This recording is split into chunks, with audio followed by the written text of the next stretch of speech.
আসসালামাইকুম রহমতুল্লাহ। দেখুন আমরা বাংলাদেশে ফাস্টফুডের অবস্থা, ফাস্টফুড অফিসের অবস্থা দেখি সবাই। একটা যে অবস্থা দেখুন এখানে, মানুষের সার্ভিস একটা মাত্র 3টা কাউন্টার আছে। দেখুন 3টা কাউন্টার আছে এখানে, 3টা কাউন্টারের মধ্যে মানুষদেরকে একটা কাউন্টারে সার্ভিস দিচ্ছে। সবাই দেখুন এই অবস্থা হলে মানুষের কি অবস্থা হবে? এই গরমের ভিতরে সবাই দাঁড়িয়ে আসছে লাইন নিয়ে, কোনো সিকিউরিটি নাই, কোনো কিছু নাই, সিরিয়াল নাই, মেন্টালি নাই, কোনো কিছু নাই। দেখুন এখানে এমআরপি সিস্টেমের আছে, কিন্তু এমআরপি ফাস্টফুড দুবাইয়ের মধ্যে এমআরপি ফাস্টফুড নিচ্ছে না, কিন্তু এখানে সবকিছু সিস্টেম এখানে রাখা হয়েছে।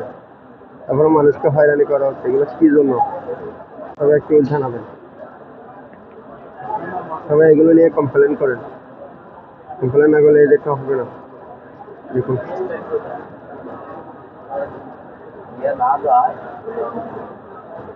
কি একটা অবস্থা এখানে।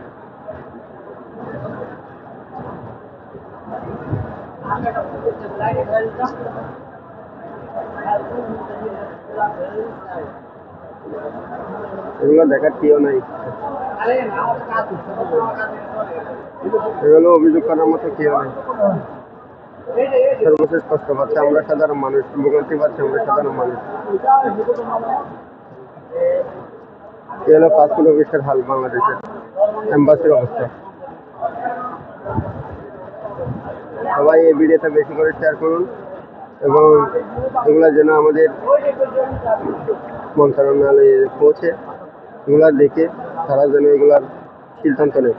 ধন্যবাদ।